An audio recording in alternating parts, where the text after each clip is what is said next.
Thank you for joining us, everyone. Welcome to our weekly media briefing and health update, public health update with Montgomery County Executive Mark Elridge.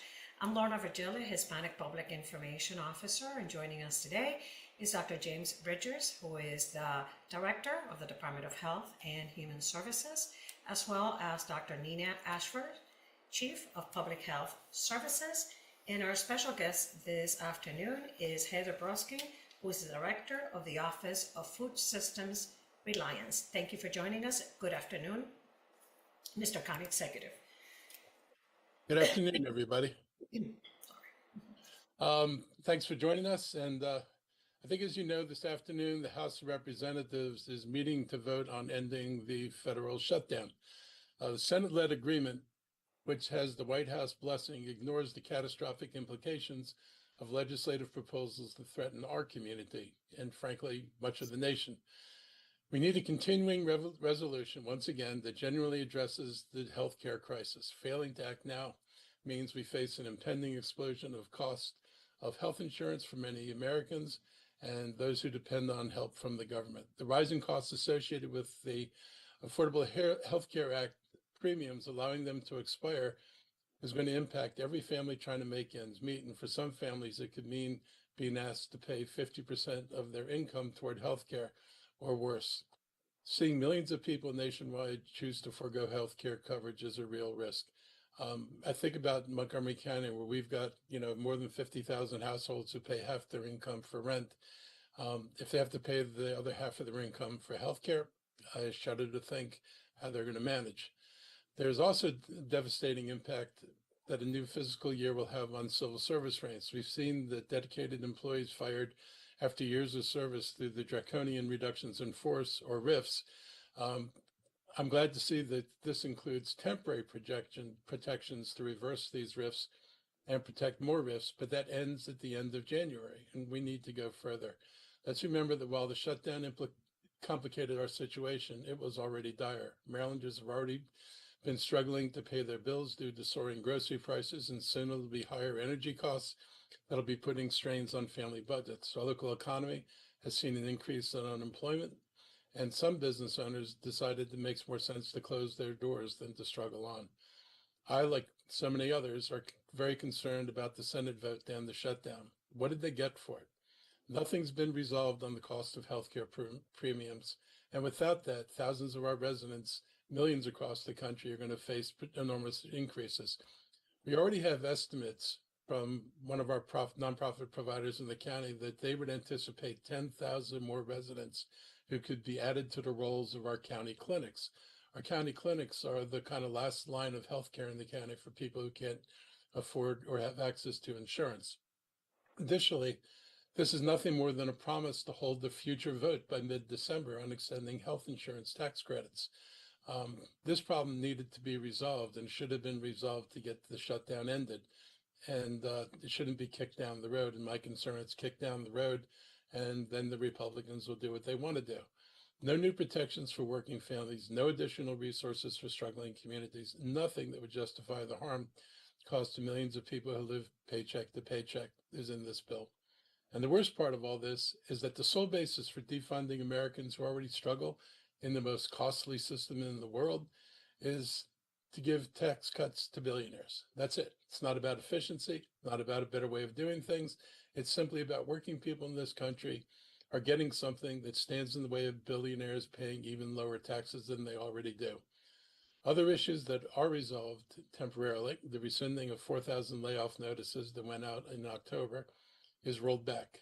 But the RIFs are postponed until the end of January, when RIFs may resume. Food stamps are salvaged, but only promised through September 30th. In other words, instead of reaching common ground and giving people some peace and sense of normalcy, it postpones these battles to a few months in the future. Food and healthcare should be areas of common ground, something that's a baseline for civil society, not sacrificial lambs to placate billionaires. It's a true testament to the power of money in this country that politicians are so ready to harm so many to benefit so few, particularly when those few can buy anything they want in the world. This failed compromise by the 8 Senate Democrats does not include necessary guardrails to stop the president from ignoring the law and withholding funds for important priorities. As this federal budget debate continues, we must demand the congressional leaders put forth an agreement that actually holds this administration accountable to the needs of working Americans, not just the wealthiest tycoons. On Tuesday, I joined a handful of volunteers in my office and other county departments who help deliver food to those most in need. This food distribution takes place regularly through the Christian Reformed Church in Silver Spring. We joined volunteers from a nearby synagogue, Catholic church, and school kids volunteering, and we were at this distribution center for their 2-hour window of service. Approximately 800 families were served in this time. This distribution center was one of 57 organizations throughout the county that received over $4 million recently. These funds were not from the proposed appropriation from the council, but from the $23.5 million that we allocated toward food resources in the FY26 budget. We heavily invested in food assistance network during the pandemic, but after that subsided, demand for food resources did not disappear. And this is just one example of how our community benefits from the Office of Food Systems Resilience. Last August, our office launched the MC Groceries program. It's a program that partners with Instacart that helps families who don't qualify for federal assistance, but still struggle to afford groceries in a high-cost region like ours.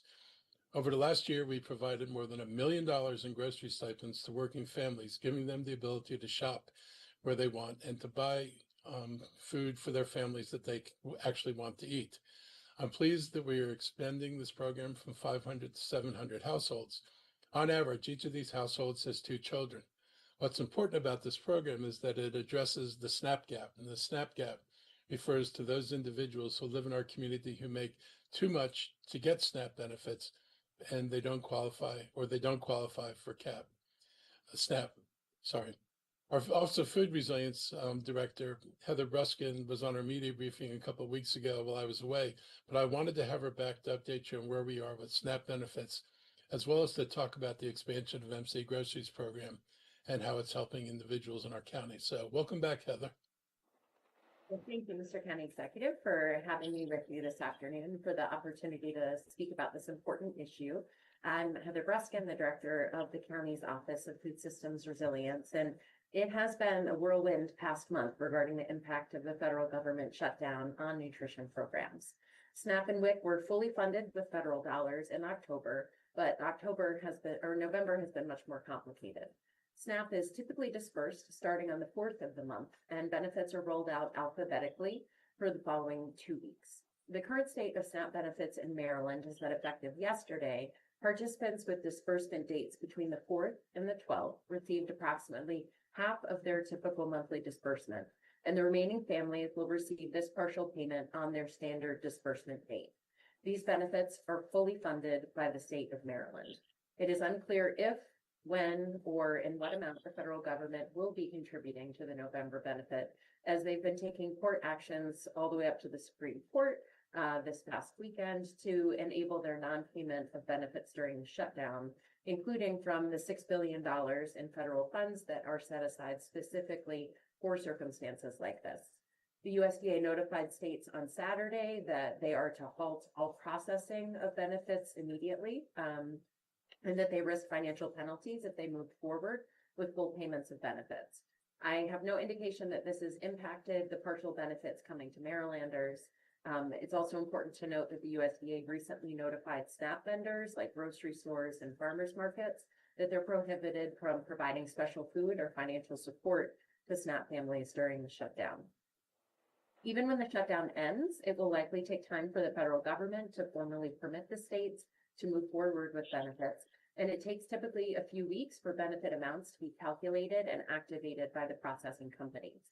The CR that was approved by the Senate just recently provides for full reimbursement of states for federal program expenses that were covered during the shutdown, but the timing of the repayment would be unclear. In Maryland, $65 million was set aside for these partial SNAP payments.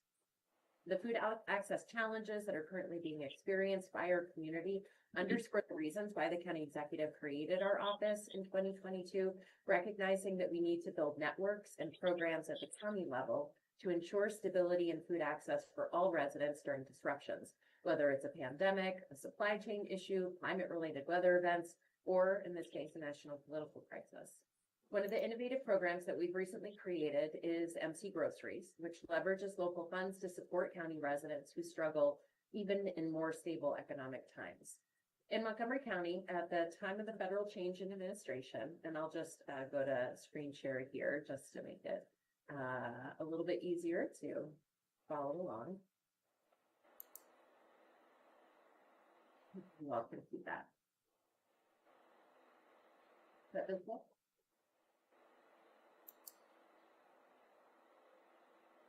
You see the presentation, Lorna? I see the graphic, yes, Heather. Okay, great. Okay. You see the pie chart? Yes. Okay, great. So in Montgomery County, at the time of the federal change in administration, we had over 100,000 residents living in households earning too much to be eligible for federal assistance, but not enough to cover their basic costs of living, including food. And those are the families that are represented by that green crescent here, which we call families that fall into the SNAP gap. So these are families living paycheck to paycheck with limited savings and often high levels of debt who need to make difficult choices between rent, utilities, healthcare, and food.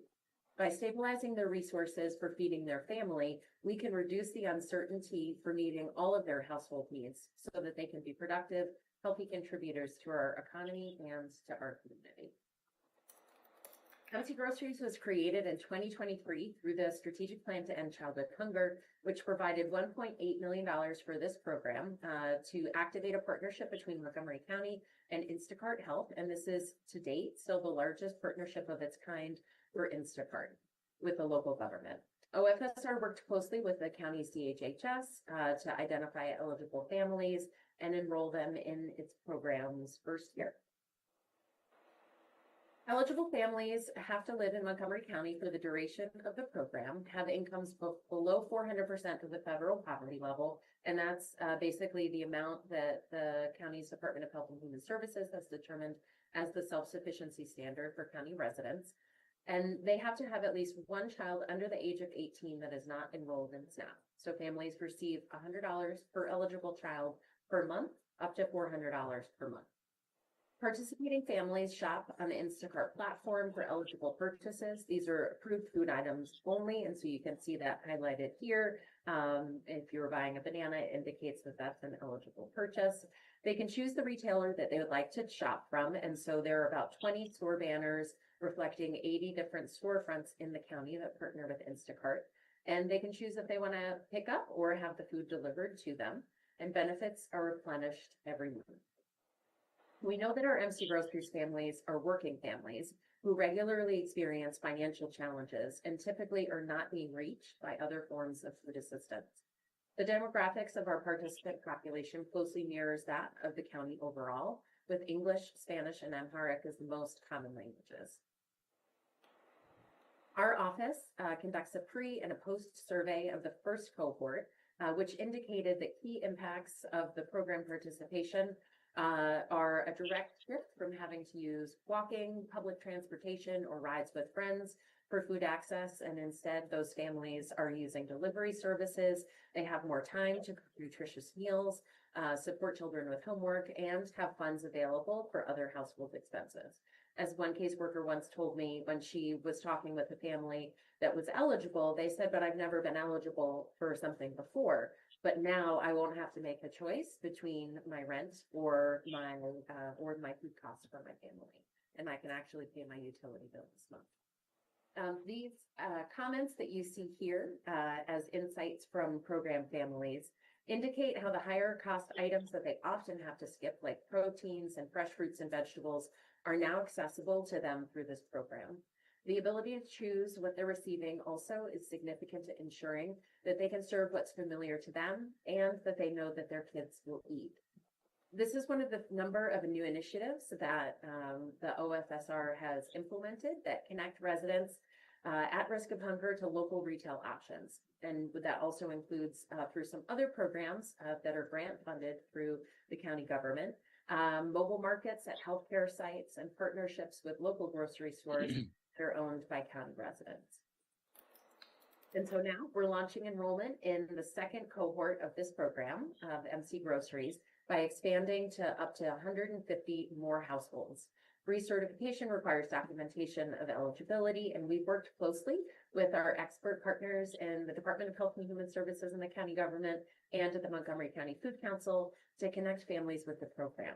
While there are not sufficient spots to support the majority of families that would potentially be eligible and benefit, it gives us incredibly important information on how these programs work and how they benefit families. So for example, you can see fresh fruits and vegetables, the top 2 purchased items, and that participating families saw a 7% increase in employment after just the first year of program participation. And so I'm happy to answer questions or provide additional information. We also have a few program participants who have indicated that they're willing to share their story with the media. And so I just appreciate the chance to get to highlight this today and to the county executive for his championship of fighting hunger here in the county. Thank you, Director. Thank you. Thank you. Mr. County Executive, we'll take some questions now from the members of the media. If you have any questions, I see Jenny Bamu from WAMU. Good afternoon, Jenny. Go ahead. Good afternoon. How's it going? Do you hear me? Yes, we can. Okay, good. I have 2 questions. One is on the SNAP question. So I recently heard from some people who just kind of said that they only got, like, one woman said she only got $25. She usually gets over 200. That's not even half of the normal SNAP benefits. Do you all have any insight as to what may be happening right now? Yeah, I appreciate that. It's all happening in real time. And I think the most challenging part of this is that it is difficult to directly communicate with SNAP participants. We have 68,000 residents here in the county alone that benefit from SNAP each month. And so because it's all been happening quickly, I personally don't have information, and I think we don't at the county level have information as to how the partial benefits were calculated. I think that's been part of the challenges of it going back and forth between there's full funding, there's partial funding. But what I would encourage residents who've been impacted to do is either reach out to our county's Office of Eligibility and Support Services, the navigation team, or the Montgomery County Food Council. All of these organizations have trained experts who can help families explore what benefits they have available, and we'll keep them updated as best they can on what resources are forthcoming. But I think that just underscores why this sort of piecemeal approach to trying to backfill these critical benefits is really difficult, and we can't do it without partnership from the federal government. Thank you. And sorry, just one more question. Do you all have any numbers yet on how much this shutdown has cost Montgomery County in terms of, just all the other things that you've had to fill? I will defer for a broader number to our leadership, but from a food perspective, I know that there are $3.5 million that will be voted on by County Council next Tuesday. And while that is a tremendous additional source of resources for the over 55 community food assistance partners that the county government supports, it still doesn't even cover 2 weeks worth of SNAP. And it also doesn't address the missed paychecks by furloughed workers and other impacted employees. So I think that while we have put forth tremendous resources in addition to the $20 million that the county already puts into food assistance, it just can't fill that gap that's growing. I can't give you a hard number on the other costs. We're still waiting to see what it is, what the impacts are going to be in terms of unemployment, and are these going to be, it's a good thing that people are going back to work, but we still don't know the full cost of employment in the county. We know we've lost, a certain number of jobs already that aren't going to be reversed by this. It's only the last 4,000 that are getting reversed. So it's costing us real money. And we're trying to, and we're more focused on making sure we can address the needs right now. That's our primary focus, and we're fortunate we've had enough reserves that we've been able to have some flexibility. Thank you, Mr. County Executive. I see Ginny Bixby from the Banner has her hand up. Good afternoon, Ginny. Good afternoon, Lorna. Thank you so much. I have a question for Heather. Heather, I know you said that obviously the additional capacity in this program can't accommodate everybody who's facing food insecurity. Is there a way that you're prioritizing certain applications? I know obviously there's criteria to qualify, but how are you making the decisions about the additional families that may get to participate? Yeah, I appreciate that. We have been thoughtful about how broadly the program is advertised, just so as not to set unrealistic expectations of, like I said, there's 100,000 residents or more who potentially fall into that income gap. And so we're working closely with partners inside of government, particularly those that do SNAP enrollment and can identify the families whose incomes don't qualify, that they're making too much for these programs. But these families are just on the cusp of eligibility, and very quickly, I think families' incomes can change. And so I think we are looking at those families that are just on the bubble of hunger to be able to hopefully refer them to MC Groceries, because I think that is where these resources are most important.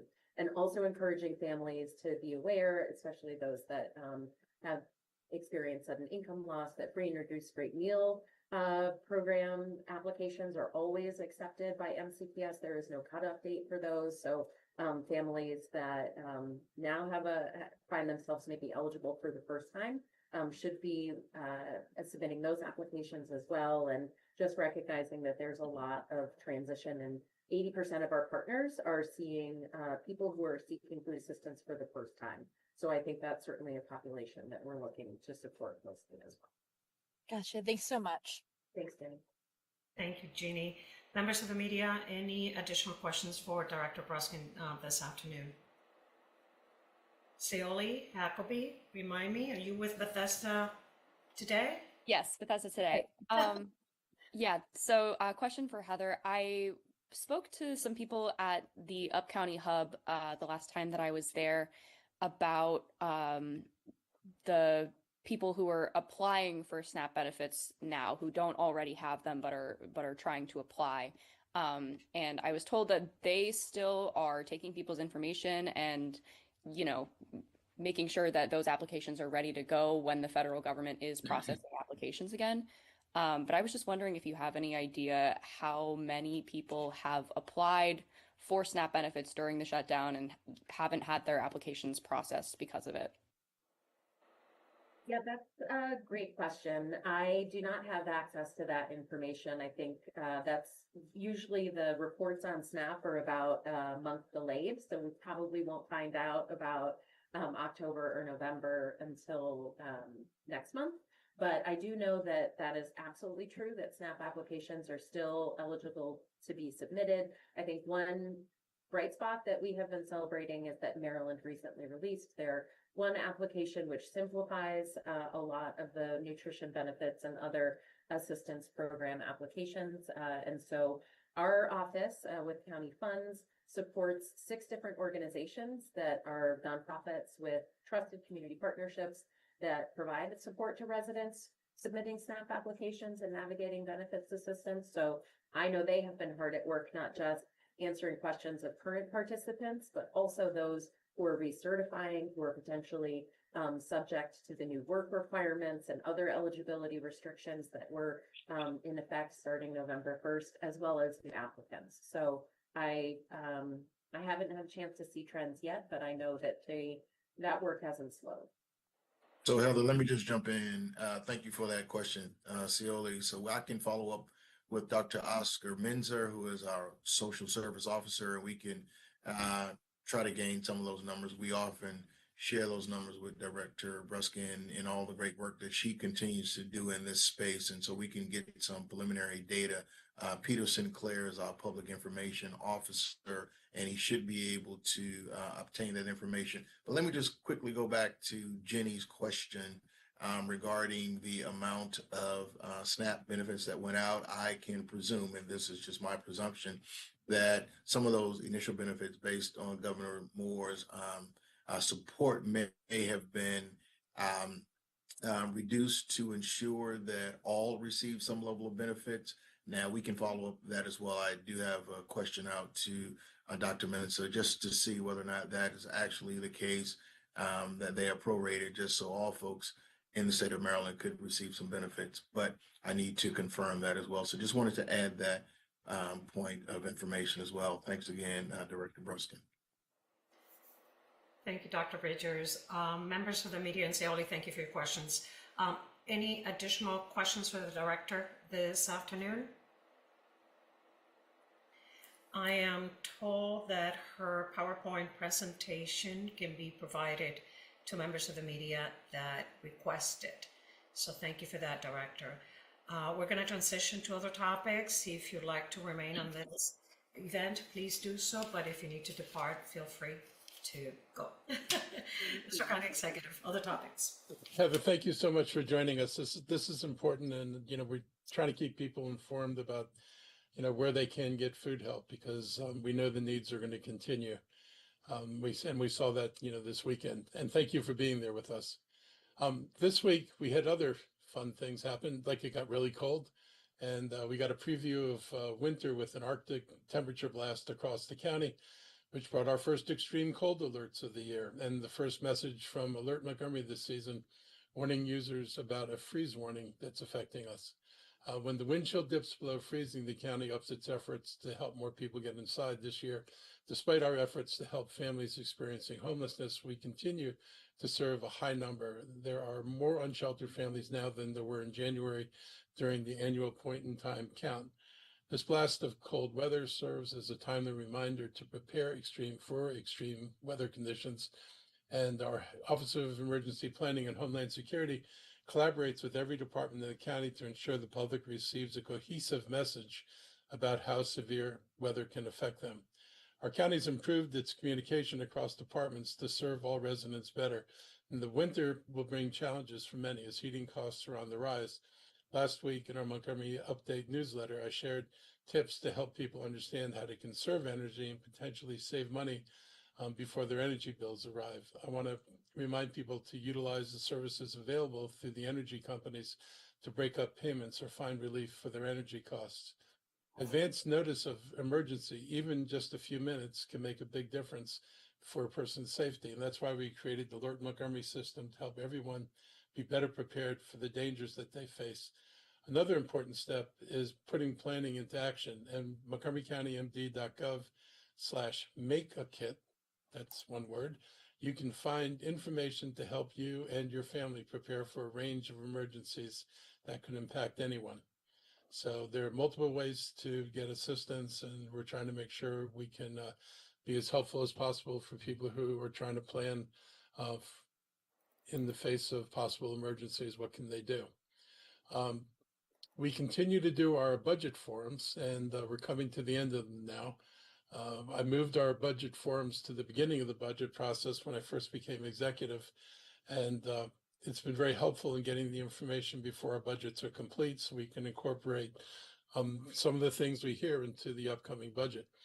This has allowed us to, I think, be more effective. I think everybody knows we can't incorporate everything, but it gives us an idea of what people are most interested in and what kind of things they want us to focus on. And so these forums have been very useful. On Monday night, I was in front of the African-American community for a budget forum focused on their needs. And this Thursday afternoon, I'll be conducting a session from Leisure World with special accommodations for older adults in Montgomery County. I'm proud of the way we've expanded our reach to connect with more people. We've scheduled 12 community conversations this year, and that doesn't include the community conversations we had about the capital budget during the summer. And with the last two discussions taking place next week, one for the Asian American Pacific Islander community and another for the Silver Spring community. The budget reflects our community's goals and values, and I hope residents make the time to take advantage of one of these two remaining opportunities to participate. I was very disappointed to see that the Planning, Housing, and Parks Committee, I'm not surprised, passed the University Boulevard Corridor Plan on a vote of 2-1. Council members Friedson and Fanny Gonzalez voted to advance this plan without adequately addressing racial equity concern raised by their own report or environmental concerns. And a huge issue, and that's at the core of this, is that this effort continues despite the false narrative that we need to rezone in order to accommodate future growth. I've been saying this for a while. I'm going to say it again. It is flat out not true. This county has already planned for more housing than we're projected to need by 2050. I don't mean randomly planning. I mean master plans, like the master plan that will eventually get built in White Flint, like the master plan that's going to be built in White Oak, where, thousands of housing units are going to be built. We are poised to build more units. Our biggest problem over the years, and this goes back more than a decade, in fact, probably 15 years, has been the slow job growth in the county is the one thing that drives down the development of housing, because people don't move to a place unless they have a job. And so if you're not producing more jobs, you're not likely to get more housing growth. And that's one of the factors that we've been dealing with. We also know that the major problem is not the building of expensive market housing. The major problem in the county is the lack of affordable housing. This plan does absolutely nothing to deal with affordable housing. In fact, on the university corridor itself, they will be displacing existing affordable housing with replacement housing that does not require replacement of affordable units. So we've already planned for more than housing than we need. This is nothing more than a giveaway to a group of developers who think that your neighborhoods should become the next greenfields. I mean, I sympathize with the lack of great greenfields for people to plop down huge developments, but Montgomery County is becoming increasingly more built out. Our master plans contain opportunities to build lots of units, and hopefully more people will take advantage of that. But this idea that if we don't go into your neighborhood, we're not going to be able to meet our future housing needs is just pure nonsense. And it's just an effort to give stuff away to developers. And I can't be more blunt than that. This is not, this is not the last of the projects they're going to do. The University Corridor Plan is the first of many. And so if you think it's over and you don't have to worry about it, because this is just University Boulevard, Connecticut Avenue, Georgia Avenue, and more, all targeted for the same kind of treatment. I want to thank Council Vice President Will Jawando for listening to the communities and raising important concerns. And I'll have more comments on this plan at a later time. This is too important to just say, oh, well. And if you're a resident in this community and you like your neighborhood, you ought to be paying attention. Another event, DEP is starting the annual Shred event this weekend. I wanted you to share with you the details of the shredding event hosted by the county this weekend, coinciding with America Recycles Day. It takes place 10 a.m. to 2 p.m. on Saturday, November 15th at the Montgomery College campus in Rockville. The event is free, open to every resident in our county, regardless of where you live or your financial resources. We used to do this document shred event, but stopped during the pandemic. I'm glad to see that's returned. So if you've got a bunch of documents that you want to get rid of, paper you're never going to see again or open up again, you can get it shredded if it's the kind of information you'd like to see shredded. We can bring it up there and you can get it shredded there.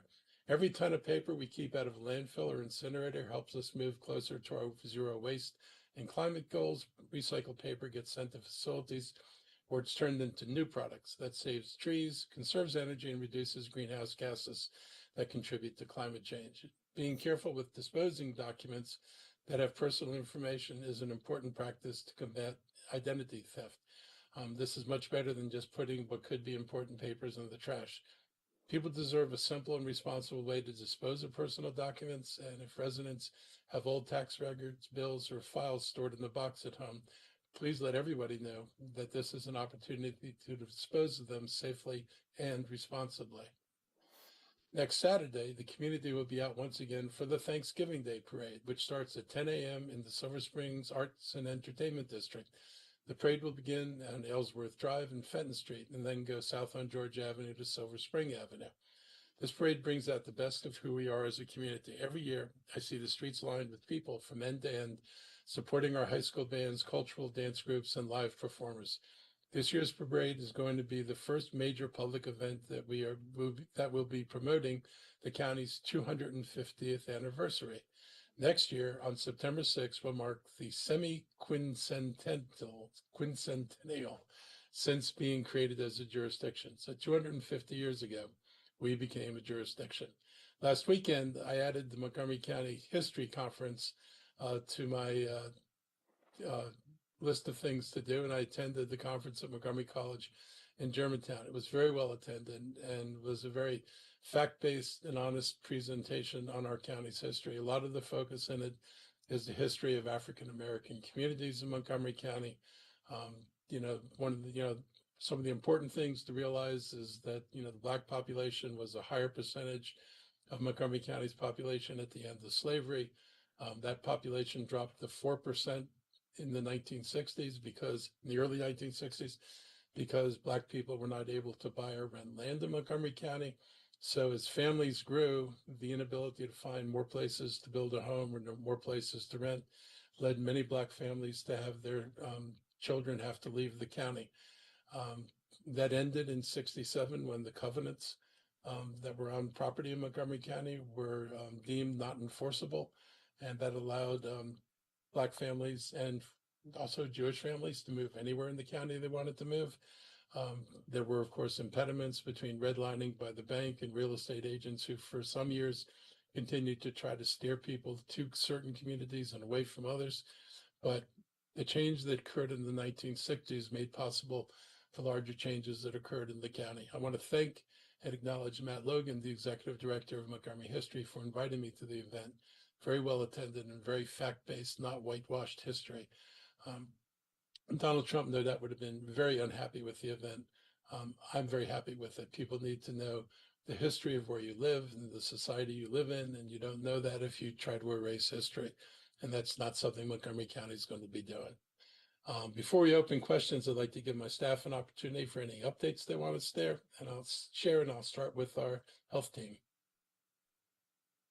Good afternoon, Mr. County Executive. Again, it's a recurrent message that I have said over the past several weeks, but help continues to be within reach, especially through the Department of Health and Human Services with our behavioral health team. There's 988-311 in our mobile crisis center that's open 24 hours a day, 7 days a week. That number again is 240-777-4000. We encourage all who may be in need, whether or not it's for benefits or there are questions about their eligibility, and there's just stressors or anxiety that they need support or just someone to talk to. Those numbers are available to folks. So I just want to reiterate that, and I will continue to reiterate that the Department of Health and Human Services is here to support our great Montgomery County residents. Dr. Ashford, I'll turn it over to you. Thank you, Dr. Bridgers. Just a quick note, COVID and flu remain at seasonal lows, which is great. I personally feel like everyone I know has had a little sniffle here or there. So this is your friendly reminder that if you are sick, please stay home, cover your face, cover your mouth, wash your hands, and get vaccinated. That is it. Thank you. Thank you, Dr. Bridgers and Dr. Ashford. Members of the media, any additional questions for the county executive and or the health team? Please raise your hands.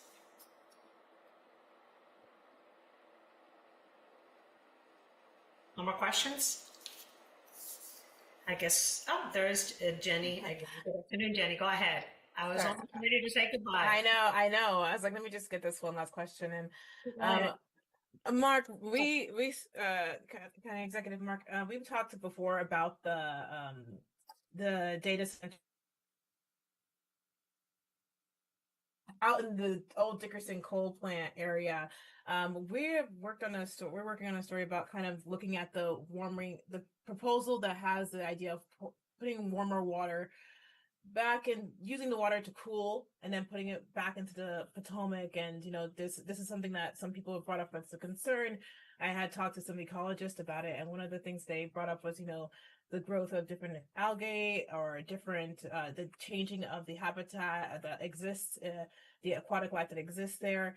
Is this something that you all have looked into any further or are talking about in any kind of way? Just curious. This is one of the things we raised in our very first meetings with both prospective operators and the owner of the property, that they will have to deal with the water temperature, and the water is going to have to go into the stream at an acceptable temperature. It's not okay to put hot water back into the Potomac River.